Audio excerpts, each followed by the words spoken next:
Buenos días. Buenos ¿Qué días. tal? Tenemos con nosotros a Marta Rodríguez, codirectora de Logo Aljarafe. Bienvenida. Gracias. Bueno, vamos a hablar en esta sesión de alumnado con TDAH. Bueno, lo primero, ¿quiénes son? ¿Quién es este alumnado? Bueno, pues son chicos y chicas que presentan déficit de atención, es decir, una falta de atención importante, de concentración, ¿no? Para mantener, digamos, esa atención durante un periodo de tiempo prolongado. Son chicos y chicas también que son impulsivos, tienen una falta de control de sus impulsos y suelen también venir acompañados con un exceso de actividad motora, incontrolable para ellos, ¿no? Nos podemos encontrar también con mucha desregulación emocional, ¿no? Donde hay veces que tenemos a los alumnos unos picos muy altos de ansiedad, de frustración, de estrés, y después unos picos muy bajos también de muy triste, mucha tristeza, ¿no? De mucha apatía. Por lo general, esa sería un poco la descripción de chicos y chicas con TDAH. Muy bien. Bueno, pues yo estoy en la clase, por ejemplo.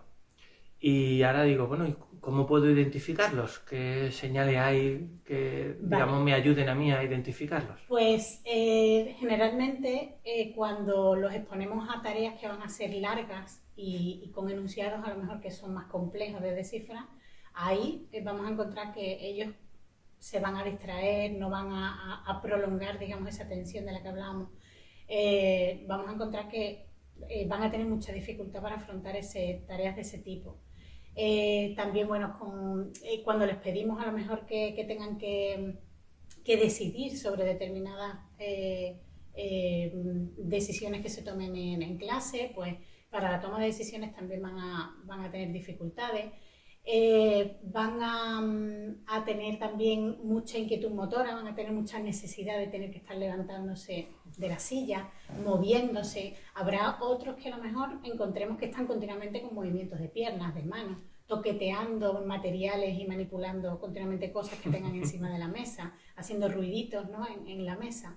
Después tienen mucha dificultad para organizar todo lo que se refiere a su espacio más inmediato e incluso al material suyo de trabajo. Tienen también mucha dificultad para atender con detalle a las cosas. Esto puede parecer incongruente con otra cosa que voy a decir, que tienen hiperfocalización. Es decir, cuando nosotros los llevamos a tareas o actividades que son de su interés, ¿no? Donde somos capaces de captar su atención porque les motiva la tarea que le presentamos, van a hiperfocalizar. Ahí sí van a mostrar toda su capacidad, digamos. Toda la carne en el asador. Exactamente.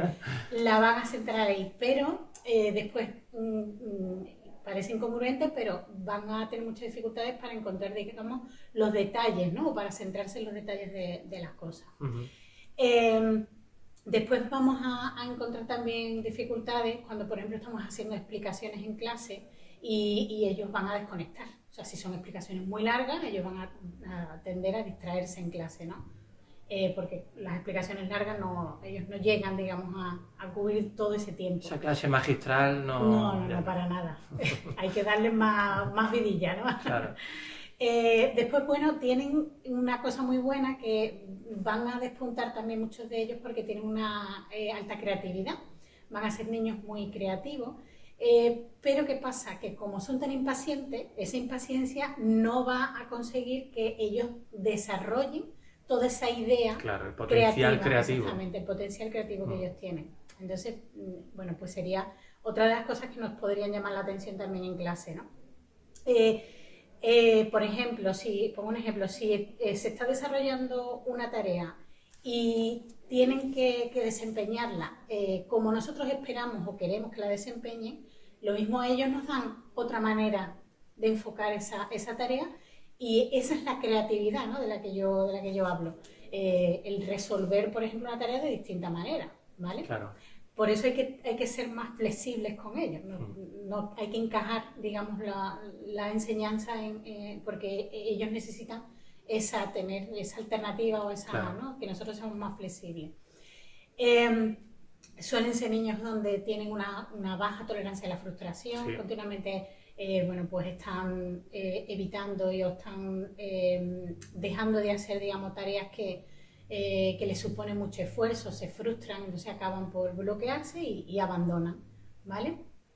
Después, bueno, nos lo encontramos en el aula que pueden hablar continuamente con los compañeros, distraen, se mueven, ese tipo de comportamientos también los podemos identificar por eso. Y después en la gestión de su tiempo. Ellos no tienen conciencia del tiempo, entonces están continuamente no terminando la tarea que nosotros le ponemos, o procrastinan mucho también, dejan de hacer las cosas en el momento en el que las tienen que hacer. Entonces, esas serían, digamos, algunas características que podemos encontrarnos en el aula para nosotros identificar y decir, oye, aquí hay un alumno que no está, que me está llamando la atención porque está entrando dentro de estos comportamientos. Eso sería un poco. Pues ahora, mientras hablaba me ha venido a la cabeza la idea de que no lo habíamos hablado, no lo habíamos pactado, pero la idea de hay medicación para este alumnado, ¿no? Y hay muchas familias que lo retrasan porque consideran que esto puede inducir a un comportamiento distinto de su hijo, y hay otras que están súper contentas porque creen que esto ha ayudado a que el alumno o la alumna pues focalice, se centre y consiga objetivos que antes eran como inalcanzables. Cuéntanos esto, ¿cómo es? Bueno, pues esa es la dicotomía que encontramos en muchas familias. Hay muchas familias que... Sí, hay familias a las que les da mucho miedo el tratamiento farmacológico porque leen un poco los efectos secundarios. Claro, que hay muchos, ¿no? También. Claro, sí, pero también, afortunadamente, la ciencia investiga y avanza, y entonces hay mucho medicamento, porque no todo chico y chica con TDAH necesita el mismo fármaco, claro. O sea, el mismo fármaco, sí, pero digamos que está como, encontramos distintos medicamentos, ¿vale? Entonces, dependiendo de las características que tenga nuestro chico o nuestra chica, el médico determinará cuál es el fármaco que más se ajusta, ¿vale? Entonces, esto no es genérico para todos. Entonces, hay familias que sí, que entran muy bien en el tratamiento farmacológico, de hecho, lo necesitan, o sea, que ellos ven que su hijo mejora, hay una mejoría considerable, aunque también te los encuentras que dentro de esa como alegría, ¿no? Porque su hijo esté mejorando, también se dan cuenta que su hijo cambia, o sea, en cuanto a su manera de ser. Dejan de ser un poco, entre comillas, quienes eran, porque ahora están como más... es como que la esencia la pierde, ¿no? Y encontrar ese equilibrio, ¿no? No perder la esencia, pero focalizar los estudios. Claro, entonces en eso también consiste nuestro trabajo. En hablar con la familia, tranquilizarlos en ese sentido. Están también en un proceso evolutivo, donde sus hijos también irán cambiando. Entonces, todo esto, pues, bueno, hace que también las familias quieran entrar, digamos, en ese tratamiento que es tan importante. Y bueno, y después están los detractores del fármaco, que bueno... Para gustos colores. Exactamente. Bueno, hemos hablado de quiénes son, de cómo identificarlos, y ahora viene lo más importante. Como docente, ¿cómo podemos ayudarles? ¿Qué podemos hacer? Estamos en un entorno de enseñanza artística, está claro, pero las particularidades son comunes a la enseñanza de régimen ordinario. Vamos a intentar extrapolar, según vayas comentando, aspectos a la enseñanza artística. ¿Cómo podemos ayudarles? ¿Qué es lo primero más o menos que podemos ir Bueno, lo primero de todo es crear el vínculo con el alumno. Eso es fundamental. Lo primero de todo es conocer al alumno que tenemos en clase. Darnos tiempo también, ¿no? Sí. Conocerlo, saber cuáles son sus potencialidades, porque sus debilidades ya las conocemos. Pero entonces tenemos que indagar en esas potencialidades y crear ese vínculo con él, porque una vez que tú crees el vínculo con él, vas a tener el 80% del trabajo hecho. Seguridad, confianza... Sí. Entonces, lo vas a tener contigo y entonces vas a conseguir sacar de él, y además él lo va a sentir. Hay chicos que, sobre todo cuando te pones a hablar con chicos más adolescentes, que lo primero que te dicen es que no se toman el tiempo en conocerme. Claro. Entonces, ellos mismos lo demandan. esa necesidad de vínculo con el profesor, que el profesor o la profesora consiga entenderlos, consiga captar qué es lo bueno que tienen y sacar de ellos eso, ahí ya tienes ganado muchísimo. Está claro.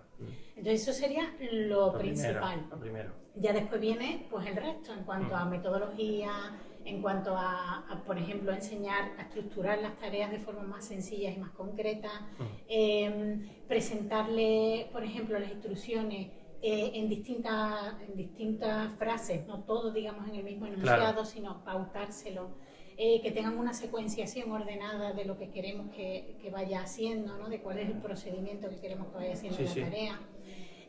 Después también tratar de que el ambiente sea lo menos distractorio posible, elementos que sean más distractores, eliminarlos, conformar la clase también en función a ellos, ¿no? Situarlos también cerca del profesor, tanto para que nosotros lo tengamos a la vista como para que ellos también sepan que estamos aquí para que me preguntes en el momento que necesites la duda que tengas, ¿no? Claro.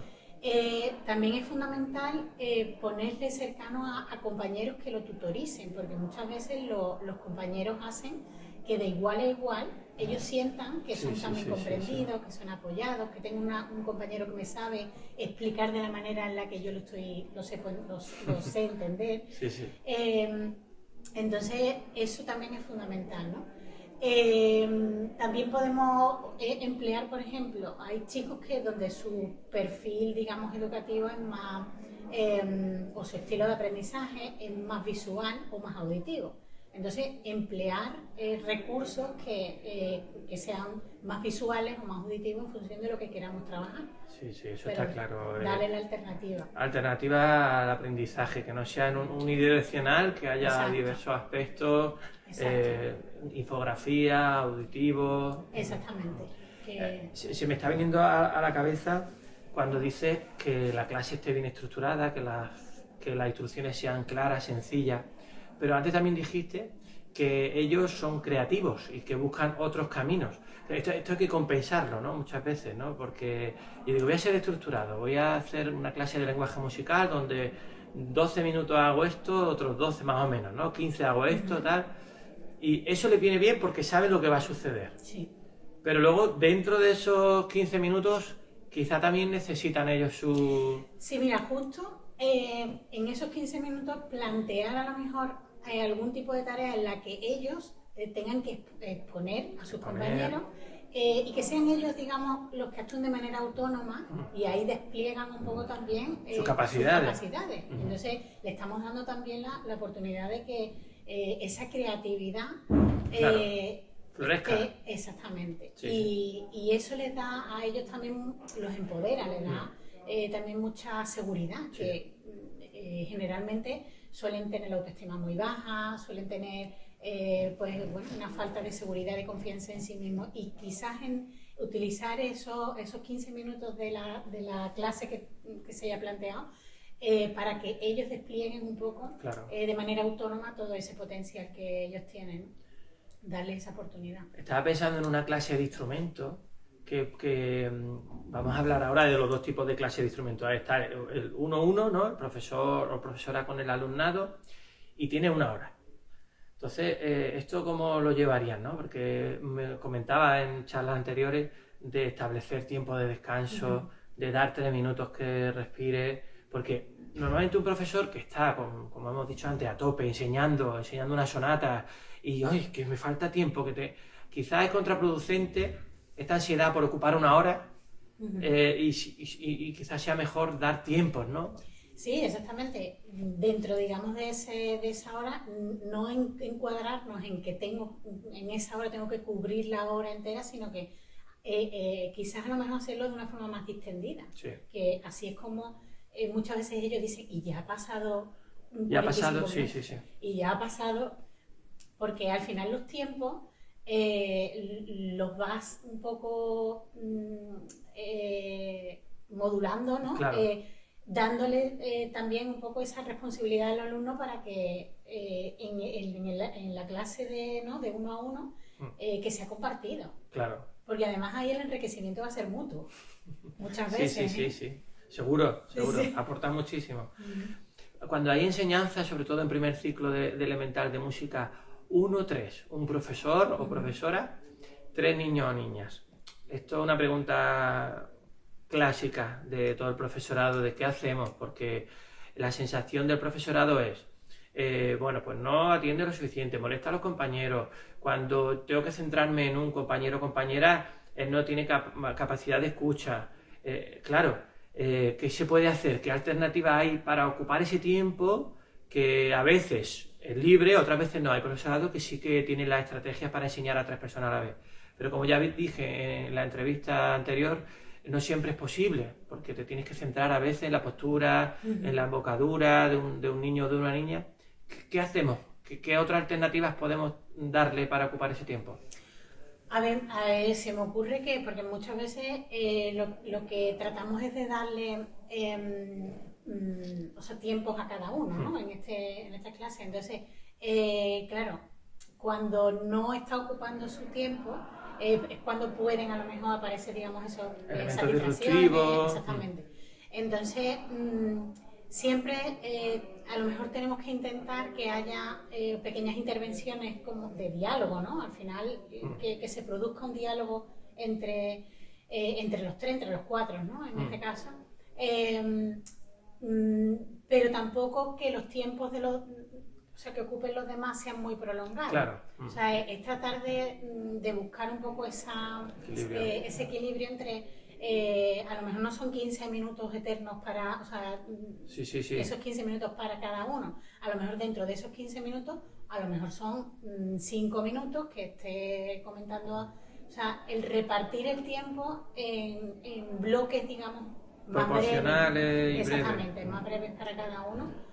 Porque al final es que no podemos dejar que uno esté 15 minutos, el otro 15 minutos y pretender que el chico que tiene o la chica que tiene TDAH esté escuchando. Hay que buscar ejercicio alternativo. Exactamente. Introducir, por ejemplo, roles, ¿no? Claro. Se le dé a lo mejor el rol de tener que, no sé, que ser el responsable en ese momento, pues... De poner el metrónomo. Exactamente.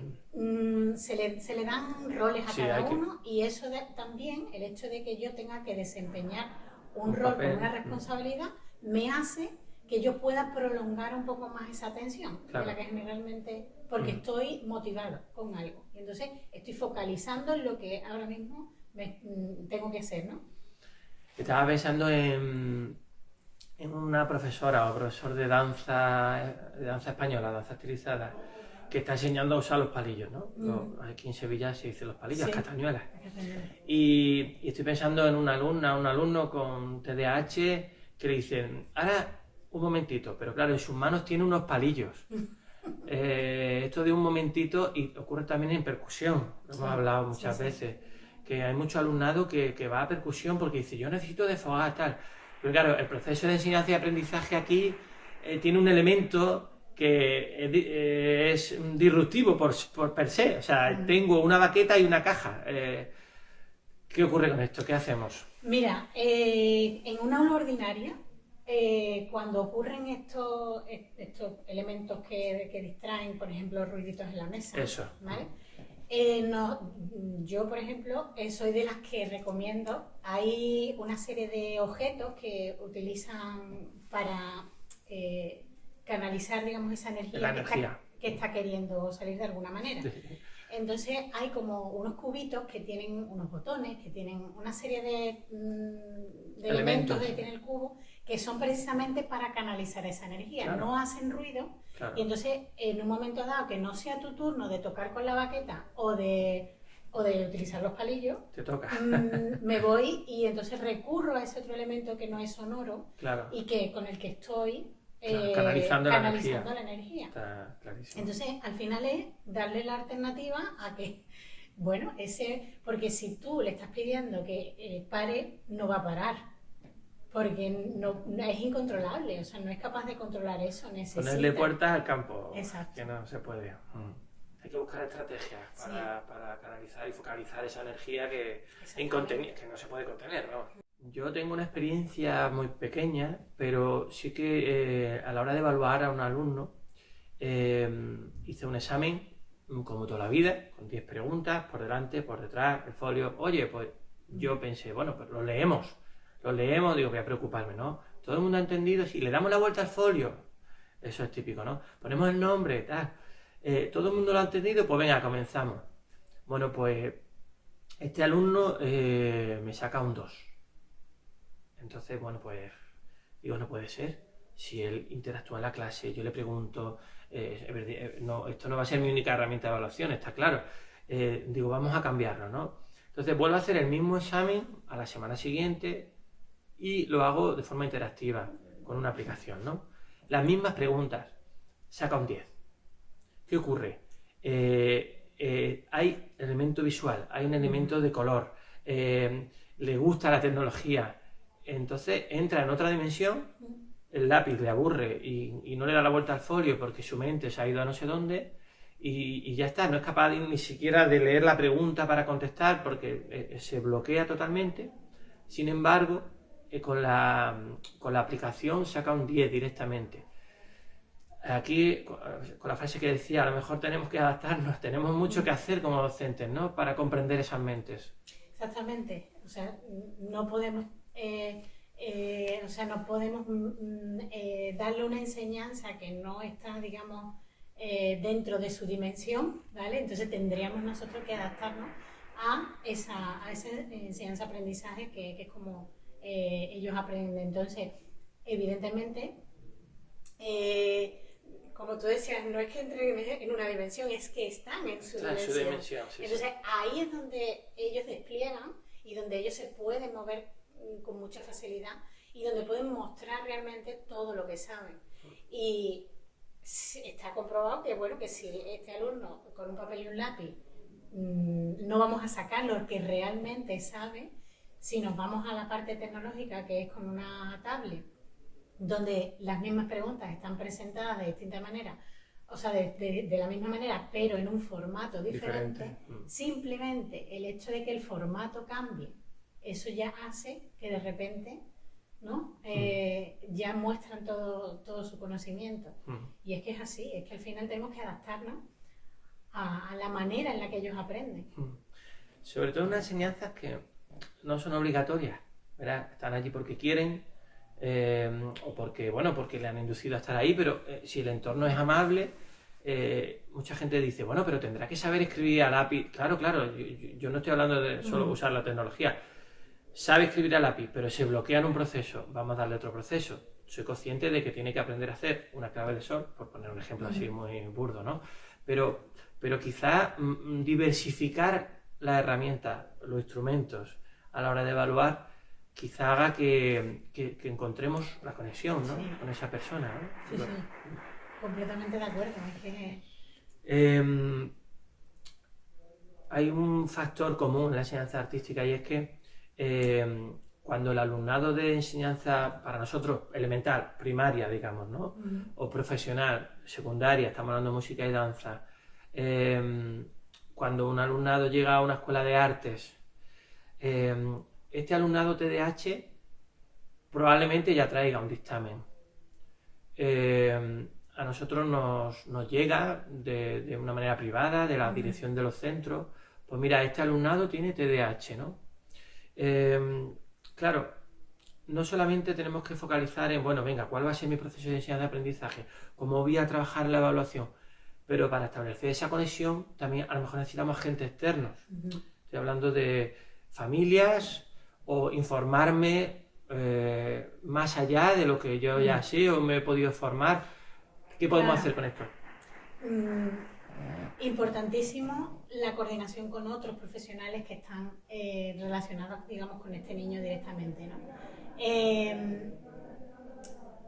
Cuando te llega el caso de algún chico con este diagnóstico, lo primero que hay que hacer es ponerse en contacto con profesionales que estén atendiendo a este chico de manera externa, porque generalmente pues, irá a algún centro privado donde tenga algún terapeuta, hablar con la familia para enterarte también un poco, ¿no? de quiénes son los profesionales a los que tú puedes preguntar para obtener información sobre él. Entonces, la coordinación con otros profesionales es fundamental. ¿Por qué? Pues porque de ahí vamos nosotros también a ganar mucho para saber cómo tenemos que trabajar con él. Porque no todos los chicos y chicas con TDAH son iguales. Claro. Entonces, cada uno tiene una manera diferente de aprender. Y cada uno tiene unas dificultades diferentes. Muchas son genéricas, pero hay otros que, bueno, podemos que hay distintos subtipos. Entonces, sí, dependiendo de cómo sea cada uno, pues así tendremos que afrontar la enseñanza con cada uno. Entonces, la colaboración también con estos profesionales nos va a dar muchas herramientas.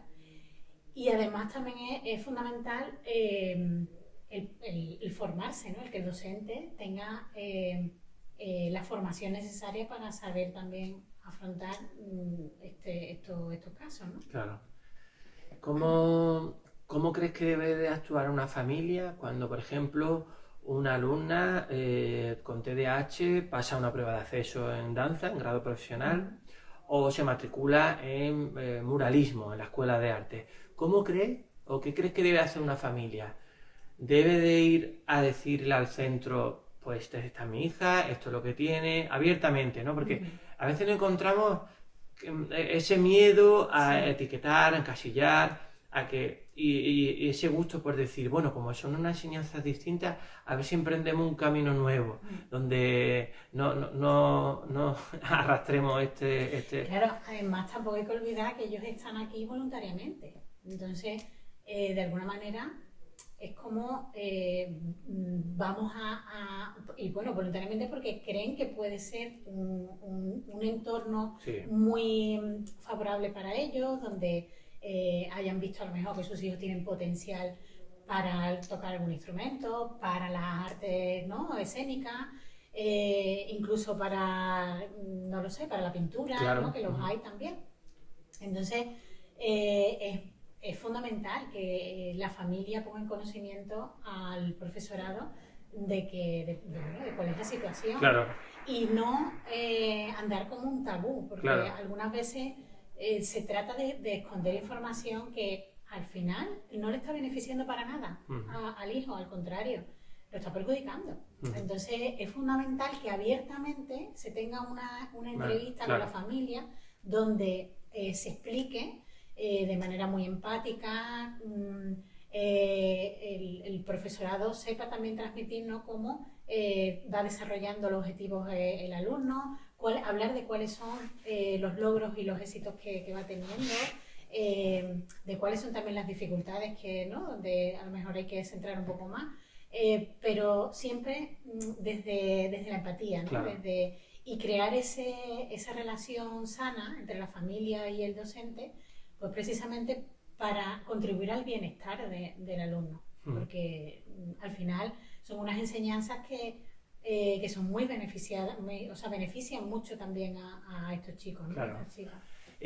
Si las familias son aliadas siempre, en cualquier etapa primaria, secundaria, en la enseñanza artística más todavía, porque progresar en la interpretación de un instrumento o en una danza requiere de mucho esfuerzo, de mucha disciplina, y las familias son un apoyo fundamental.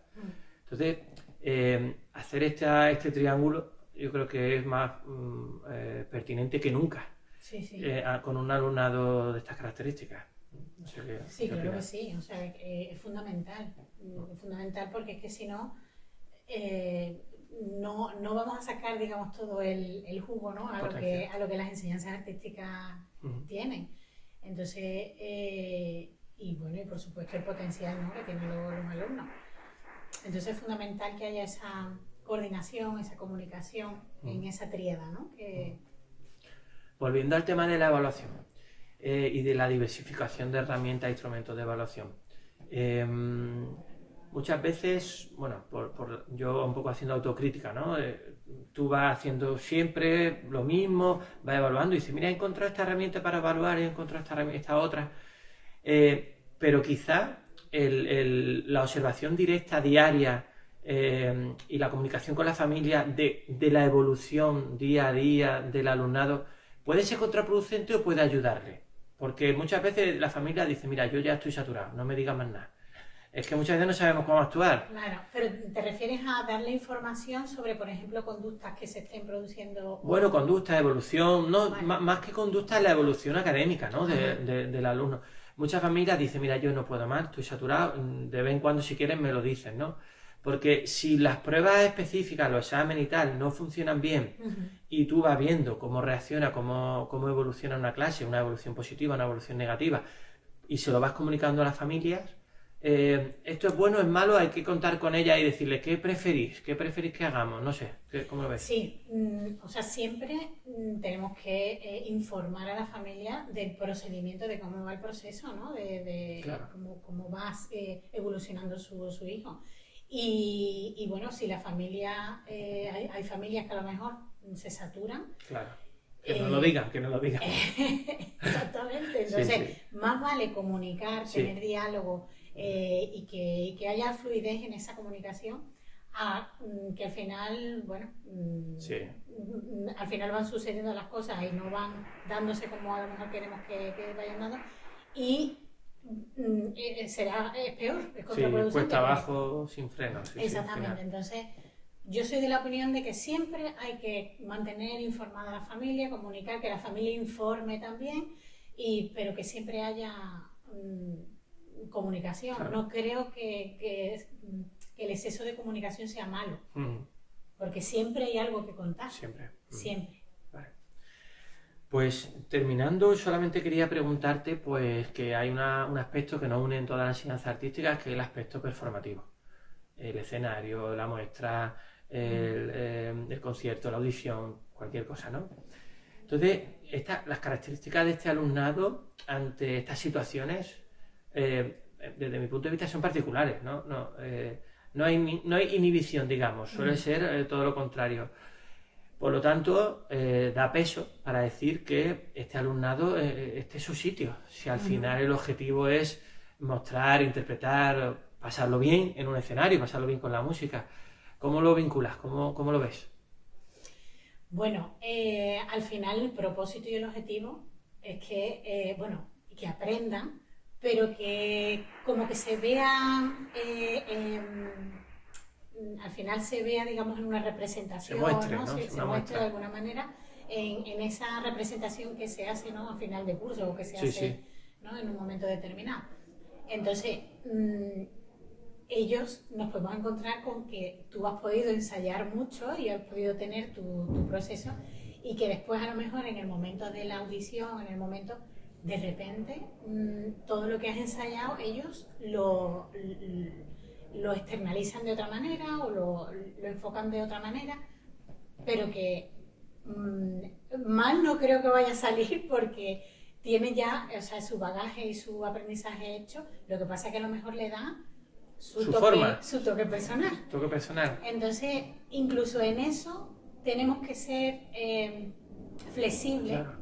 ¿Vale? Porque, bueno, es la manera en la que en ese momento pues se ha sabido desenvolver, lo ha sabido resolver. Bueno, esa idea es buena, ¿no? Ayudarles a resolver.